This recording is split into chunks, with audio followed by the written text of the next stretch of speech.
આજે આવો આપણે ઉપદેશ શીર્ષક પરમેશ્વરને જાણવાની આશીષના હેઠળ પરમેશ્વરના વચનનો અભ્યાસ કરીએ.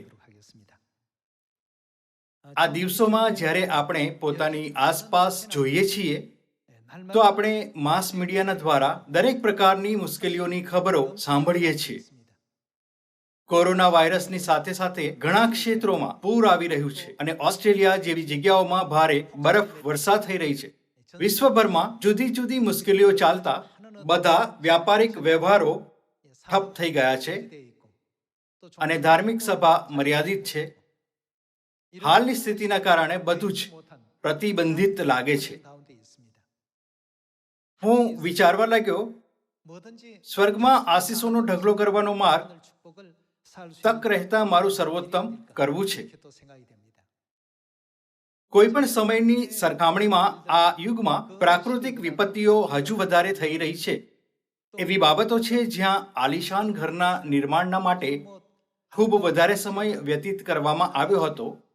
ભૂસ્ખલનથી એક રાતમાં દટાઈ ગયેલા અને કેટલાક ઘર ભારે વરસાદના લીધે વહી ગયા. આ જોઈને કે કેવી રીતે લોકો પોતાની લગભગ બધી સંપત્તિ ખોવી નાખી, હું આ વિપત્તિઓથી પીડિત થઈ રહેલા લોકોનું દુઃખ મહેસૂસ કરી શક્યો, જેથી લોકો કાર્યમુક્તિના પછી આરામદાયક જીવન જીવી શકે. તેઓ ઘરના માટે પૈસા એકઠા કરવા માટે ઘણા વર્ષો સુધી ભોજન અને કપડાઓ પર ઓછો ખર્ચ કરે છે, પરંતુ એક જ સવારે તેમના ઘર એક પ્રાકૃતિક વિપત્તિઓથી નાશ થઈ ગયા. આ દુર્ઘટના જોઈને મને પરમેશ્વરના વચનોનું સ્મરણ થયું.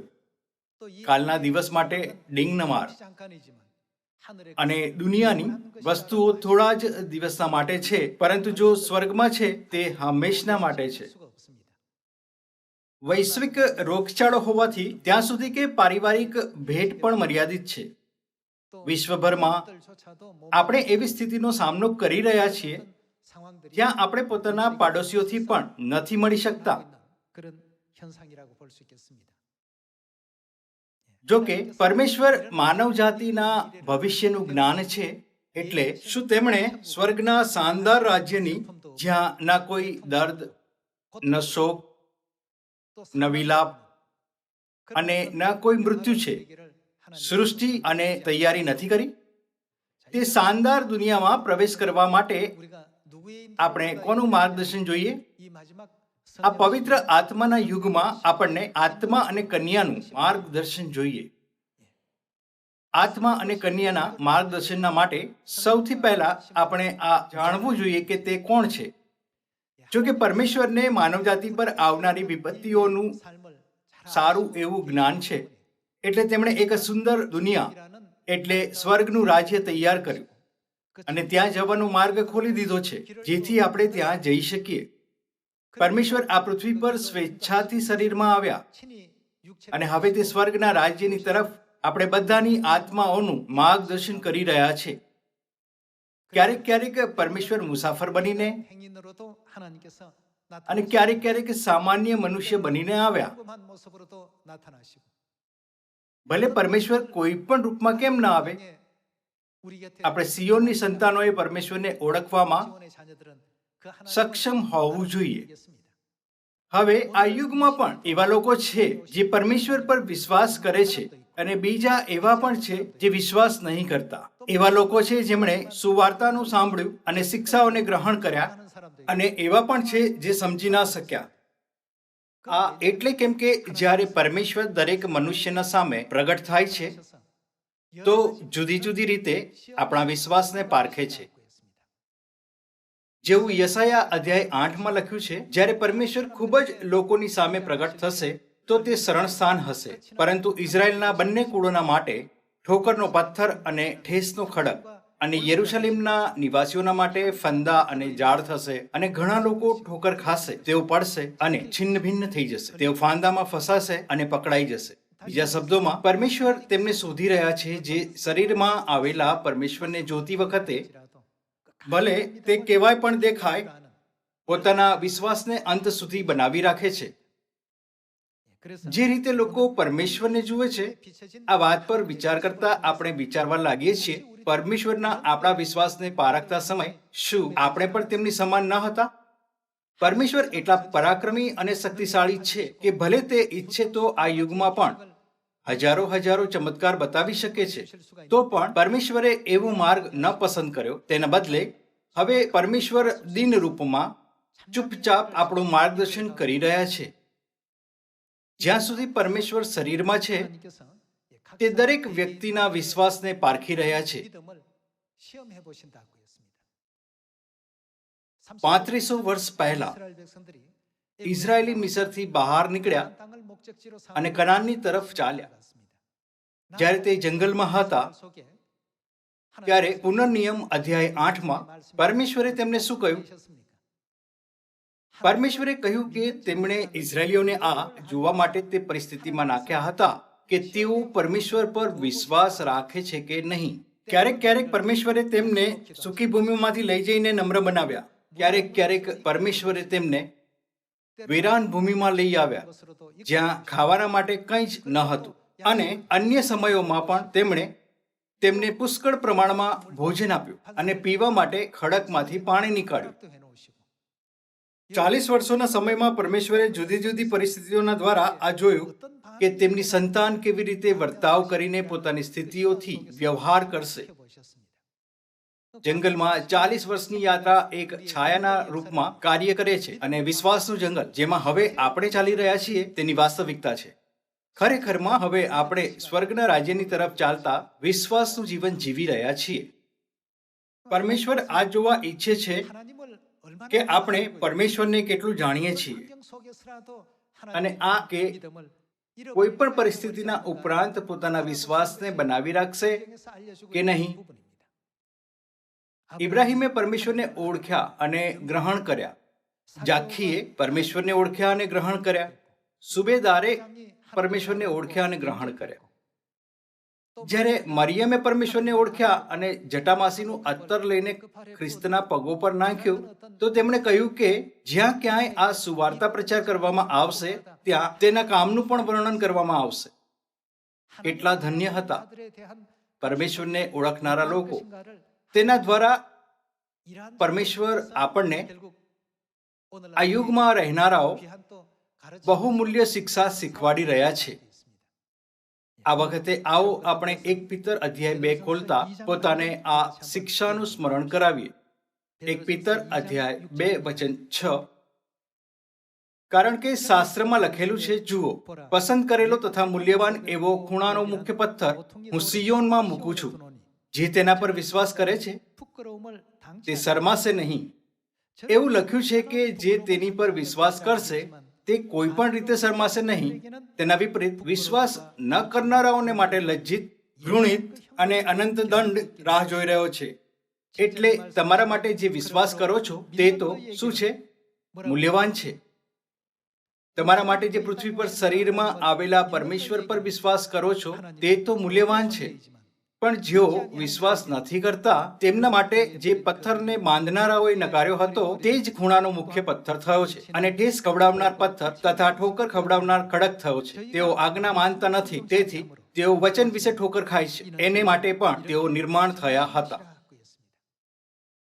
વિશ્વાસ કરનારાઓ અને અવિશ્વાસીઓની વચ્ચે મોટું અંતર છે. વિશ્વાસ કરનારા પરમેશ્વરને જાણનારા લોકો છે. જ્યારે પરમેશ્વરે ઇબ્રાહીમને દર્શન આપ્યું તો તેણે તેમની સેવા કેવી રીતે કરી? જાખીએ પરમેશ્વરની સાથે કેવું વર્તન કર્યું? 12 વર્ષથી લોહી વહેવાના રોગથી પીડિત સ્ત્રીએ ખ્રિસ્તની સાથે કેવું વર્તન કર્યું? સુબેદારે પરમેશ્વરની સાથે કેવું વર્તન કર્યું? મરિયમે પરમેશ્વરની સાથે કેવું વર્તન કર્યું?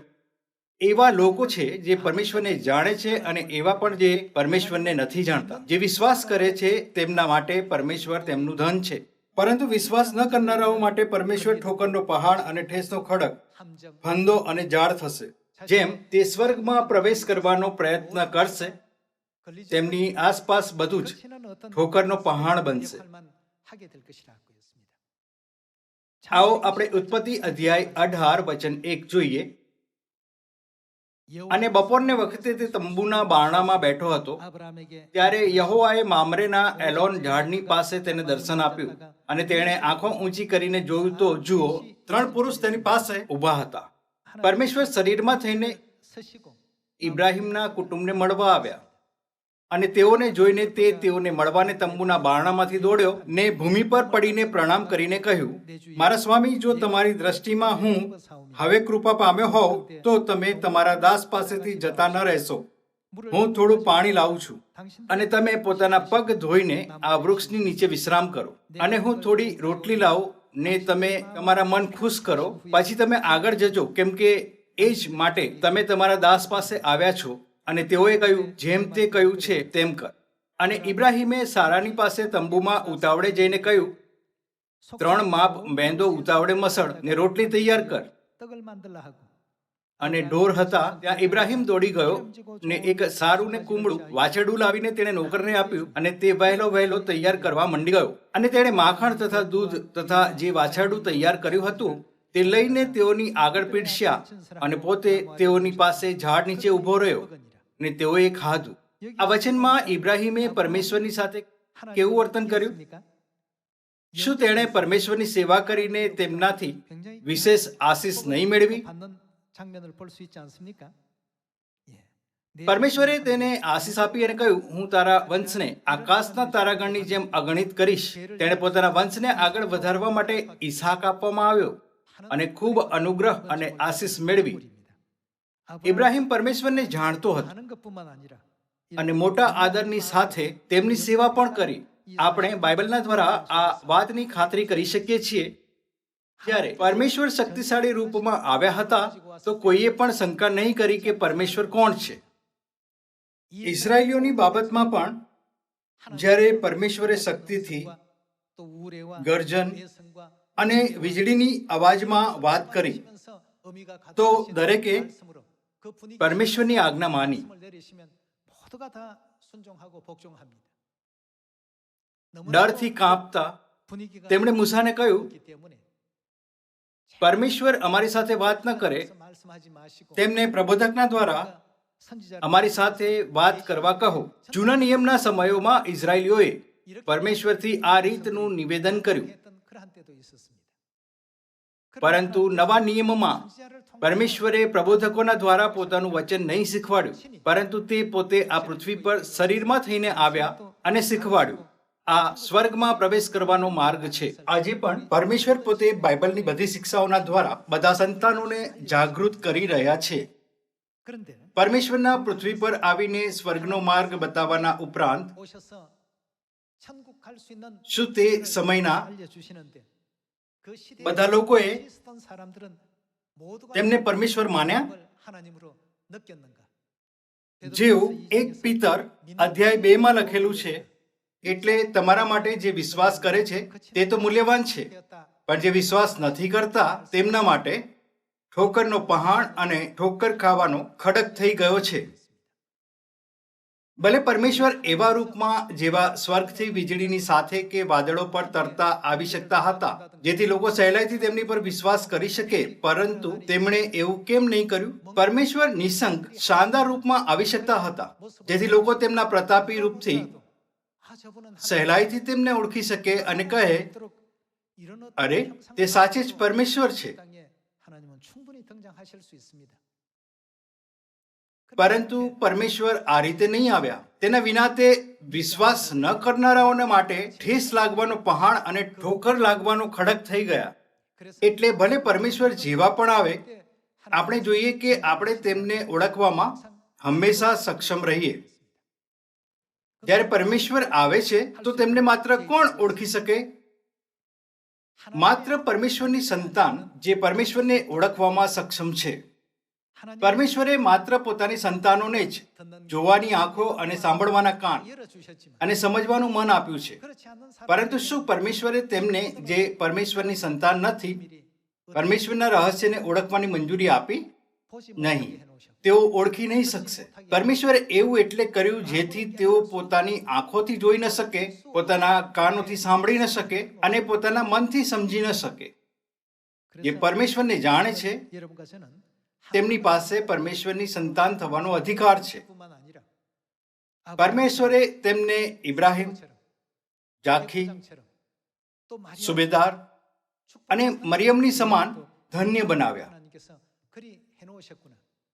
આપણે જોઈએ કે આપણે આ વાતને સમજીએ કે આપણે પરમેશ્વરની આશીષથી કેટલા ધન્ય છીએ. જ્યારે પરમેશ્વર આ પૃથ્વી પર આવ્યા તો તેમણે પોતાની મહિમા અને પ્રતાપને સંપૂર્ણ રીતે કેમ નહીં ચમકાવ્યા? પરંતુ તેમણે પોતાના શરીરના તંબુમાં છુપાવ્યું. ભલે પરમેશ્વર પોતાની સંપૂર્ણ મહિમા છુપાવીને આવે છે, પરંતુ પોતાના ઘેટાઓના વિષયમાં તેમણે શું કહ્યું? તે બધા તેમને જાણે છે. આવો આપણે યોહાન અધ્યાય 10 જોઈએ. યોહાન અધ્યાય 10 વચન 24. ત્યારે યહૂદીઓએ તેમની આસપાસ ફરી વળીને તેમને કહ્યું, તમે ક્યાં સુધી અમને સંદેહમાં રાખશો? જો તમે ખ્રિસ્ત હો તો તે અમને સ્પષ્ટ કહો. ઈસુએ તેઓને ઉત્તર આપ્યો, મેં તો તમને કહ્યું, પણ તમે માનતા નથી. મારા પિતાને નામે જે કામો હું કરું છું તેઓ મારા વિશે સાક્ષી આપે છે, પણ તમે વિશ્વાસ કરતા નથી, કેમ કે તમે મારા ઘેટામાંના નથી. મારા ઘેટા શું કરે છે? મારો અવાજ સાંભળે છે. વળી હું તેઓને ઓળખું છું અને તેઓ મારી પાછળ ચાલે છે. હું તેઓને અનંત જીવન આપું છું અને કદી તેઓનો નાશ થશે નહીં, અને મારા હાથમાંથી કોઈ તેઓને છીનવી લેશે નહીં. કેમ કે તમે મારા ઘેટા નથી, એટલે ભલે હું તમને સ્વર્ગનો માર્ગ બતાવવા આવ્યો, તમે વિશ્વાસ નથી કરતા. પરંતુ મારા ઘેટા મારો શબ્દ સાંભળે છે, હું તેમને જાણું છું અને તે મારી પાછળ પાછળ ચાલે છે. જ્યારે પરમેશ્વર પૃથ્વી પર માનવ રૂપમાં આવ્યા તો પ્રથમ ચર્ચના પ્રેરિત યોહાન અને પ્રેરિત પીતર જેવા સંતોએ ઈસુને સમજ્યા, ગ્રહણ કર્યા અને જાણ્યા કે ઈસુ કોણ છે. તેનાથી ઉલટું આ યુગમાં રહેલા યહૂદીઓ, ફરોશીઓ અને વ્યવસ્થાપકોએ ઈસુને પરમેશ્વરના રૂપમાં ગ્રહણ નહીં કર્યા. વિશ્વાસ કરનારા અને વિશ્વાસ ન કરનારની વચ્ચેમાં શું અંતર હતું? આવો આપણે યોહાન અધ્યાય 6 પર જઈએ. યોહાન અધ્યાય 6 વચન 42. તેઓએ કહ્યું, યુસુફનો દીકરો ઈસુ જેના મા બાપને અમે ઓળખીએ છીએ તે શું એ જ નથી? ત્યારે તે હમણાં એમ કેમ કહે છે કે આકાશમાંથી હું ઉતર્યો છું? યુસુફ જીવવા માટે શું કરતો હતો? તે સુથાર હતો. ઈસુના શારીરિક પિતા યુસુફ સુથાર હતા. બીજા શબ્દોમાં તેમના કહેવાનો અર્થ હતો, શું તે સુથારનો પુત્ર નથી? તો તે કેવી રીતે કહે છે કે હું સ્વર્ગથી ઉતર્યો છું? તે બકવાસ બોલી રહ્યો છે. તે એવું કેવી રીતે કહી શકે છે? તેઓ એવા પરિબળો હતા જે લોકોને પરમેશ્વર પર વિશ્વાસ કરવાથી રોકતા હતા. હવે આ યુગમાં આપણામાં એવો વિશ્વાસ હોવો જોઈએ જેનાથી આપણે પરમેશ્વરને આ પૃથ્વી પર સુથારના પુત્રના રૂપમાં આવવા પર પણ ગ્રહણ કરી શકીએ. ભલે બાઇબલમાં 66 પુસ્તકોની બધી ભવિષ્યવાણીઓએ તેમની સાક્ષી આપી, પરંતુ તેમણે તેની પર વિશ્વાસ નહીં કર્યો. ઈસુએ ગધેડાના ખોળકા પર સવાર થઈને યરુશલેમમાં પ્રવેશ કર્યો. તેમનો જન્મ બેથલેહેમમાં એક કુંવારીના પેટેથી થયો. દરેક ભવિષ્યવાણીઓ ઈસુની સાક્ષી આપે છે, પરંતુ તેમણે તેમને ગ્રહણ નહીં કર્યા અને દાવો કર્યો. તેના પિતા એક ગરીબ સુથાર છે. સુથારનો પુત્ર કેવી રીતે કહી શકે છે કે હું સ્વર્ગથી ઉતર્યો છું? 2000 વર્ષ પહેલા તેમણે આ રીતે ઈસુનો નકાર કર્યો. તેવી જ પરિસ્થિતિ આ યુગમાં પણ બેવડાવવામાં આવી રહી છે. આ કારણોથી તેઓ આ પૃથ્વી પર આવેલા પરમેશ્વરને ન તો જાણી શકતા અને ન તો ગ્રહણ કરી શકતા હતા. લોકો માત્ર ખ્રિસ્તના શારીરિક બાબતો પર ધ્યાન આપે છે. આવો આપણે માથી અધ્યાય 27 વચન 50 જોઈએ. પછી ઈસુએ બીજી વાર મોટે અવાજે બૂમ પાડીને પ્રાણ મૂક્યો. આ ઈસુના ક્રૂસની મૃત્યુનું દ્રશ્ય છે. તે પરમેશ્વર હતા જે માનવ જાતિના ઉદ્ધારના માટે પૃથ્વી પર આવ્યા, પરંતુ તેમને ક્રૂસ પર ચડાવવામાં આવ્યા. આ એવું કંઈક છે જેને સમજાવવું મુશ્કેલ છે. અલબત્ત, શું તમારા પરમેશ્વરને ક્રૂસ પર ચડાવીને મૃત્યુ આપવામાં નહીં આવ્યું હતું? જે લોકો વિશ્વાસીઓનું આ રીતનો ઠઠ્ઠો કરે તો તેમાંથી કેટલા પોતાના વિશ્વાસને હંમેશા રાખી શકશે? ભલે તે સુથારનો પુત્ર હતો અને માનવ જાતિના પાપના કારણે તેમને ક્રૂસ પર ચડાવવામાં આવ્યા હતા, પરંતુ ખરેખરમાં તે કોણ છે? તે આપણા પરમેશ્વર છે. આપણામાં તેવા પ્રકારનો વિશ્વાસ હોવો જોઈએ. જ્યારે આપણે પહેલી વાર આવેલા ઈસુની પરિસ્થિતિને સમજીએ તો આપણે સ્પષ્ટતાથી સમજી શકીશું કે બીજી વાર આવનાર ઈસુની સાથે શું થશે. ઈસુએ કહ્યું, મારા ઘેટા મને જાણે છે અને તેઓ મારી પાછળ પાછળ ચાલે છે. તેમણે આ પણ કહ્યું કે વિશ્વાસ ન કરનારાઓને માટે ઉદ્ધારકર્તા ઠેસ વાગવાનો પહાણ અને ઠોકર ખાવાનો ખડક બને છે. જે લોકો પરમેશ્વરને સાચી રીતે ઓળખે છે તેઓ 12 શિષ્યોની સમાન ધન્ય થશે. તમે મારા રાજ્યમાં મારી મેજ પર ખાશો પીશો અને રાજ્યાસનો પર બેસીને ઇઝરાયલના 12 કુળોનો ન્યાય કરશો. તમે રાજપદ ધારી યાજકના રૂપમાં સ્વર્ગમાં રાજ્ય કરશો. તમારું માર્ગદર્શન શાંતિની દુનિયામાં થશે, જ્યાં ન દર્દ, ન શોક, ન વિલાપ અને ન મૃત્યુ છે. પરમેશ્વરે એવી આશીષ ગમે તેને નથી આપી. 20 વર્ષથી વધારે આયુષ્યના 6 લાખ ઇઝરાયલીઓમાંથી જે મિશ્રની બહાર નીકળ્યા હતા, માત્ર 2 જ પુરુષો સુરક્ષિત રૂપથી કનાનમાં પ્રવેશ કરી શક્યા. બાકી બધા જુદી જુદી પરિસ્થિતિના ફંદામાં ફસાયા હતા. આ દિવસોમાં જ્યારે આપણે પરમેશ્વરને જોઈએ છે તો કેટલાક લોકોને સુથારના રૂપમાં દેખાય અને કેટલાક લોકો તેમને તેમના સુથારના કામ કરવા પર પણ પરમેશ્વરના રૂપમાં જોતા હતા. ભલે તેમને પોતાની જ સૃષ્ટિ દ્વારા ક્રૂસ પર ચડાવીને મારી નાખ્યા, પરંતુ કેટલાક લોકો હજુ સુધી પણ તેમને પરમેશ્વરના રૂપમાં જુએ છે અને બીજાઓ તેમને એવા નિર્બળ વ્યક્તિ માને છે જે દુનિયાની શક્તિઓને પરાજિત નહીં કરી શક્યા. પરંતુ આપણને ખાતરી થઈ કે ખ્રિસ્તે આપણા પાપોને પ્રાયશ્ચિત કરવા માટે જ એવા માર્ગ પર ચાલતા જે બધી ભવિષ્યવાણીઓને પૂરી કરશે આ પ્રકારનું જીવન જીવ્યું. પરમેશ્વર એક સુથારના પુત્રના રૂપમાં આવ્યા. તેમને વિધર્મી માનવામાં આવ્યા. લોકોએ તેમનો અસ્વીકાર કર્યો અને ભણેલા ન હતા. તેમના પરિવારે તેમને ઘેલો સમજીને તેની પર વિશ્વાસ નહીં કર્યો અને તેમને પકડવાનો પ્રયત્ન કર્યો. આ ઉપરાંત લોકોએ તેમની પર વિશ્વાસ કરનારાઓને પણ નિરંતર સતાવ્યા. તો પણ આ બધાના ઉપરાંત તે કોણ હતા? તે આપણા પરમેશ્વર હતા. તો પણ જ્યારે ક્યારે લોકો ઈશ્વરને જોતા હતા ત્યારે વિચારતા હતા, જો તે પરમેશ્વર છે તો તેને આટલી ખરાબ રીતે કેમ સતાવવામાં આવે છે? જો તે પરમેશ્વર છે તો તેના પોતાના પરિવાર તેની પર વિશ્વાસ કેમ નથી કરતા? જો તે પરમેશ્વર છે તો તેના પોતાના પરિવાર કેવી રીતે કહી શકે છે કે તે ઘેલો છે? શું તે શક્તિહીન પુરુષ ન હતો જેને દુનિયાના લોકોએ સહેલાઈથી ક્રૂસ પર ચડાવી દીધો? આપણે પરમેશ્વર જેમણે આકાશ અને પૃથ્વીની સૃષ્ટિ કરી સર્વશક્તિમાન છે અને દરેક પ્રકારના અદ્ભુત કાર્ય અને ચમત્કાર કરી શકે છે. પરંતુ જ્યારે લોકોએ તેમની પૃથ્વી પર શરીરમાં આવીને કાર્ય કરતા જોયા તો તે તેમની આંખોમાં ખૂબ નિર્બળ અને દરિદ્ર લાગ્યા. શું તે સાચે જ સર્વશક્તિમાન પરમેશ્વર છે? પ્રથમ ચર્ચના દિવસોમાં એવી પરિસ્થિતિ હતી જેને તેમની આંખો એવી બંધ કરી દીધી હતી કે તે પરમેશ્વરને ઓળખી ન શક્યા. બસ એવી જ રીતે આ યુગમાં પણ નિંદા કરનારા આપણા માટે અડચણ બની રહ્યા છે. એટલે તમારા માટે જે વિશ્વાસ કરો છો તે તો મૂલ્યવાન છે, પણ જે વિશ્વાસ નથી કરતા તેમના માટે ઠેસ લાગવાનો પથ્થર અને ઠોકર ખાવાનો ખડક થઈ ગયો છે. આવો આપણે યશાયા અધ્યાય 8માં બીજું વચન જોઈએ.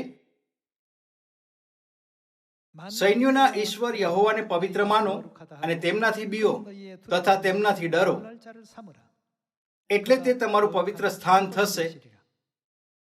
પરંતુ ઇઝરાયલના બંને કુળને માટે તે ઠેસ ખવડાવનાર પથ્થર તથા ઠોકર ખવડાવનાર પહાણો થશે. યરૂશલેમના રહેવાસીઓને માટે શું થશે? તે ફાંસલારૂપ તથા ફાંદારૂપ થઈ પડશે. જો પરમેશ્વર આપણી સામે ભવ્ય મહિમાની સાથે પ્રગટ થાય તો તેમની વિરુદ્ધ વાતો કરવાની હિંમત ભલું કોણ કરી શકશે? શું કોઈ તેમને ક્રૂસ પર ચડાવી શકશે કે તેમની પર વિધર્મીનો આરોપ લગાવીને તેનું અપમાન કરી શકશે? તેની પર થૂકવાનો કે મુક્કો મારવાની હિંમત ભલું કોણ કરી શકશે? તેની પર પથરાવ કરવાનો દુષ્ટ કાર્ય કરવાની હિંમત ભલું કોણ કરી શકશે? આ હદ સુધી તેમણે તેની પર વિશ્વાસ નહીં કર્યો.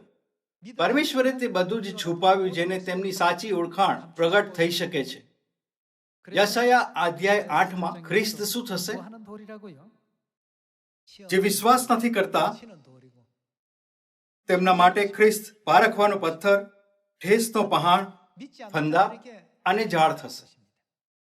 આપણે સુવાર્તાનું નેતૃત્વ પિતા અને માતા કરે છે.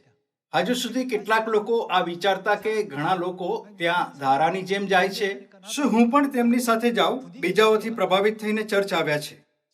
પરંતુ હવેથી પરમેશ્વર ઘઉંની સાથે શું કરશે?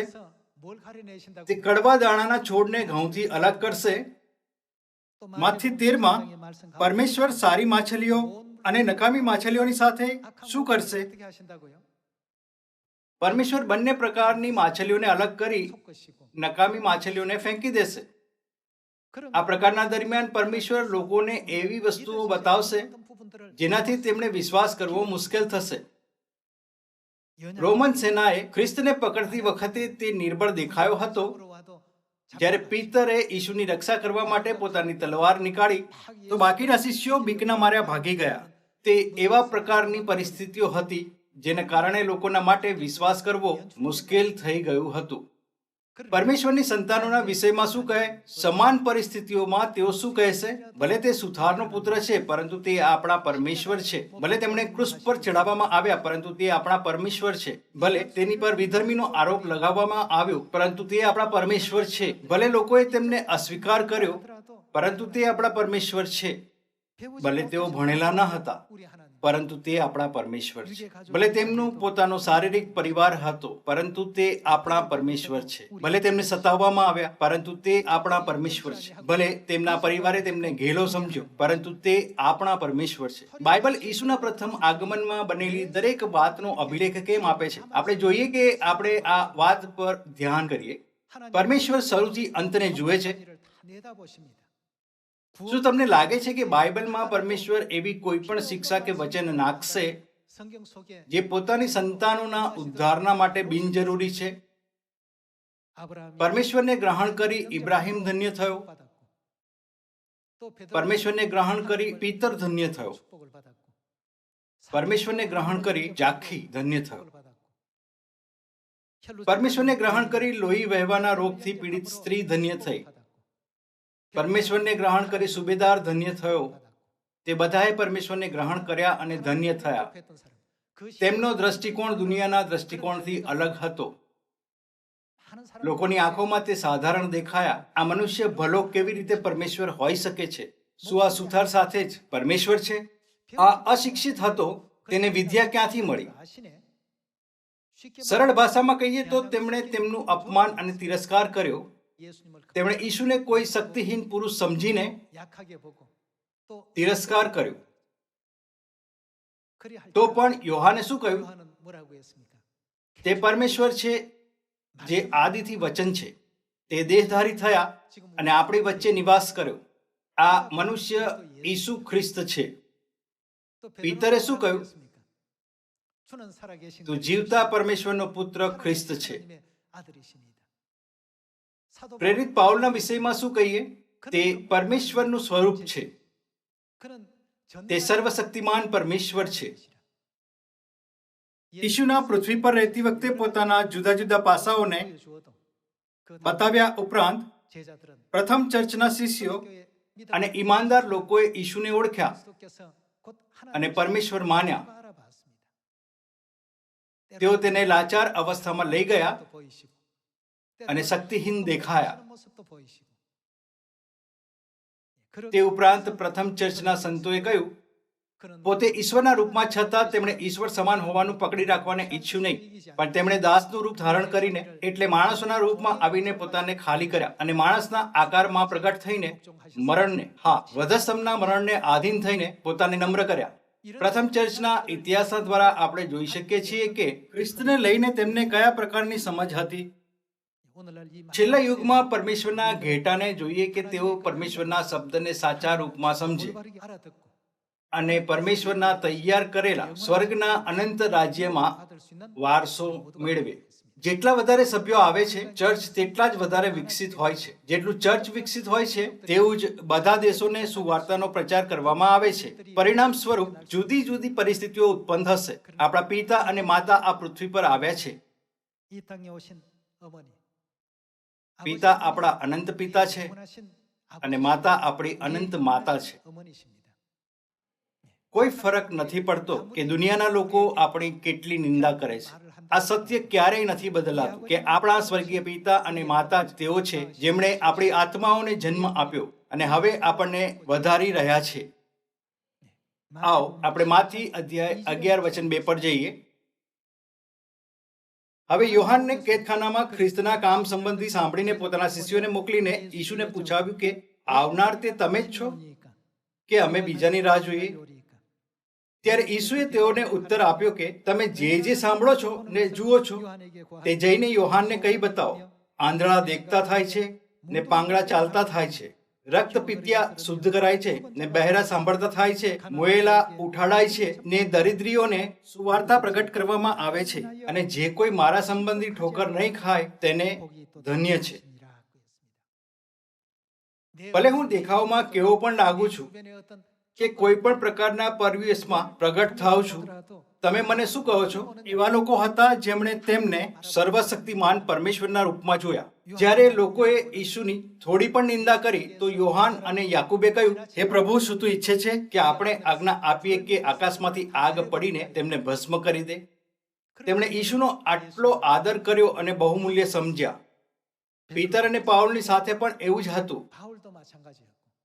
આ વિશ્વાસનો તે માર્ગ હતો જેની પર પ્રથમ ચર્ચનું માર્ગદર્શન કરનારા સુવાર્તાના બધા પ્રબોધકો ચાલ્યા. ભલે યહૂદીઓએ ઈસુની નિંદા કરી અને કહ્યું, શું તે સુથારનો દીકરો નથી? જો તું ખ્રિસ્ત છે તો ક્રુસ પરથી ઉતરી આવ. 내려와 보지 그러느냐 말이야. તેમનો ઠઠ્ઠો અને નિંદા કરવાના ઉપરાંત 아주 ખ્રિસ્ત ચૂપ રહ્યા.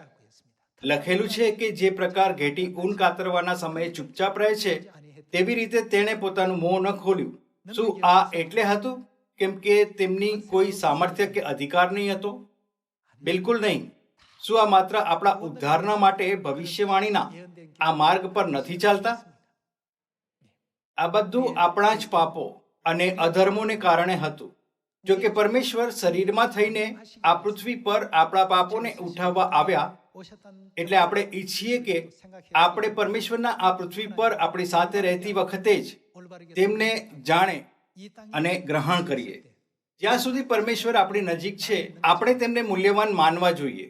જ્યાં સુધી આપણી પાસે આપણા વચ્ચે નિવાસ કરી રહેલા પરમેશ્વરની સેવા કરવાનો સમય છે, આવો આપણે જાખી, મરિયમ, પીતર, યોહાન અને યાકૂબની જેમ પરમેશ્વરનો આદર કરીએ, આશા કરતા કે તમે પરમેશ્વરની મહિમા અને આદરનું કારણ બનશો.